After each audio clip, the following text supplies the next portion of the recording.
Snacks. What's good, Loaded Snacks universe? Your boy Jokes here, and it's time for another edition of Wrestle Wednesday. So, we're just about 2 weeks out from Wrestlemania, so I thought it'd be a good time to slow down and go back to the past and talk about some of my favorite matches from Wrestlemania past. Now, I'm gonna go through the list, not in any particular order, but these are just some of my favorite matches over the year.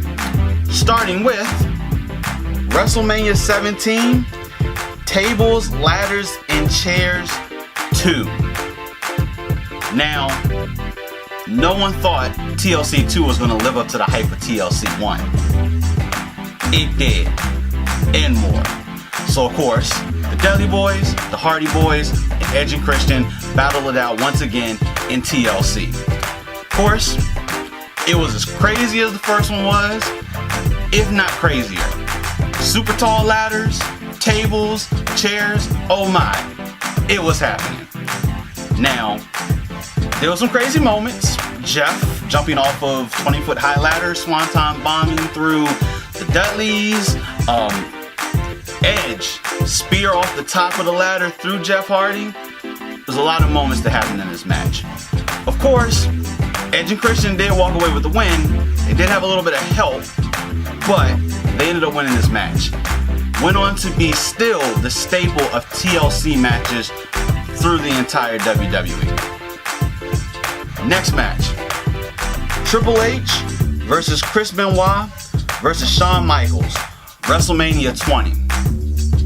Now this one, to a lot of people, may not be one of their top matches, but this one holds a special place because this was actually Chris Benoit's first win to become the World Heavyweight Champion.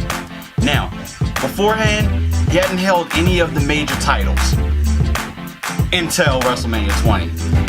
He took the time to beat both Triple H and Shawn Michaels, and this wasn't just a back and forth type of match. There was some heat that was brewing over the last few weeks before Mania happened. Triple H and Shawn, of course, best friends, DX days, pretty much had the falling out of falling outs. They were supposed to have their match at WrestleMania. Chris Benoit won the Royal Rumble, so he's automatically in that main event at WrestleMania. Shawn wasn't too happy about it, ended up coming out, knocking him out, signing his name on the contract, ended up making this triple threat match. But fast forward to the match, Chris Benoit took the W.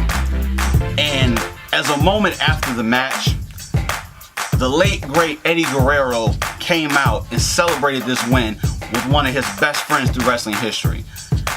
Honestly, it's one of the best moments that you can see. Party, confetti, it was just awesome. Next match, The Rock versus Stone Cold Steve Austin, WrestleMania 17. Now this match kinda was the end of the Attitude Era. Very, very big time during the WWE. These two were pretty much at the peak of their careers. They both came out, everyone cheered from them. Didn't matter, there was not a heel, it wasn't a face. These were just the two top guys at the right time. Now, this match was completely back and forth. Rock bottoms, Stone Cold stunners, people's elbows. Everything was going left and right, but nobody would lie down and take that pin. The way this match had to end, Stone Cold got so frustrated that he had to beat The Rock with a steel chair. And I mean, completely destroyed The Rock with a steel chair to win this match. The thing that happened that nobody in a million years would have ever thought was the person that gave the steel chair to Stone Cold, Vince McMahon. Because if you're familiar with the Attitude Era, you know these two had no love for each other at all. But they somehow came to a truce and shook hands after the match was over.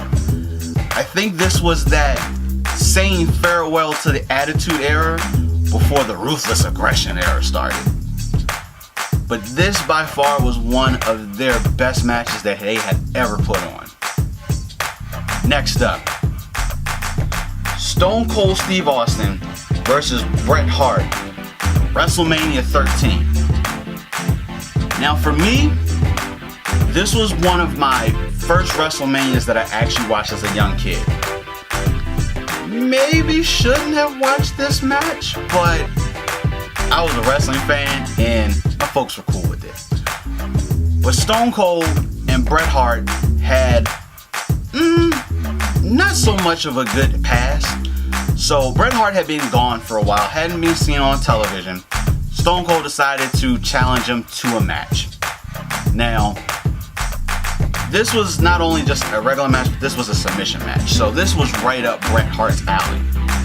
Now, at the time, Bret Hart wasn't in such a good light with the fans. Stone Cold was kind of coming over as a babyface. You know, he didn't have the whole momentum behind him, but he was starting to gain that ground. These two absolutely brawled it out in this match. Bret Hart busted open Stone Cold, and he was bleeding profusely. Now, once Bret got him in the sharpshooter, you know, everyone thought Stone Cold was going to tap out. He actually didn't tap out. He actually passed out. He did lose the match, but he didn't tap out, which is, it's a good thing, but then you kind of didn't win, you didn't lose the match on your own terms. Thus, bringing Bret Hart to really becoming a full heel in fans' eyes, and Stone Cold becoming that face in a lot of people's eyes. This was one of those turning moments during the Attitude Era where we could see where it was going and how it was just increasing in popularity. The final match, Money in the Bank, WrestleMania 21, Chris Jericho versus Shelton Benjamin versus Edge versus Christian versus Kane versus Chris Benoit. It was a lot there. It was a lot. But this was the inaugural Money in the Bank match. Now, if you're not aware, this particular match was invented by Y2J Chris Jericho himself. So, a little bit of a spin on a normal ladder match. Typically, you climb the ladder, title up top, you grab the title, you win. This time, it's a briefcase. Inside the briefcase was a chance at a title shot for the WWE Championship. Now, this match had a lot of great moments. A little bit of a difference from your normal ladder match. Typically, you only saw singles competitors, maybe a triple threat, but never the likes of 6 people in one match. This match had so many crazy moments. It's hard to just talk about one specific moment of this match. Now, the winner, Edge. I don't need to tell you, of course, Edge is the guy that invented cashing in that briefcase when a superstar was at their most vulnerable moment. So when it came time for him to cash that briefcase in, he let John Cena win his match, and then came out, beat him up, and then won the title. But being this was the very first Money in the Bank match, honestly, by far, it was probably one of the better ones, because it wasn't always shown. It wasn't that consistent year over year type of thing. It happened once, it went away, and it didn't come back for like another year. So, those are just a couple of my favorite matches through WrestleMania history. Now I want you to do me a favor. What's some of your favorite matches? Go ahead and drop them down in the comments. And do me a favor. Like, share, and subscribe to the Loading Snacks channel. Hit that ding-a-ling bell, so as we upload new content, you guys will be the first to know. But until then, this has been Jokes, and I'll catch you later.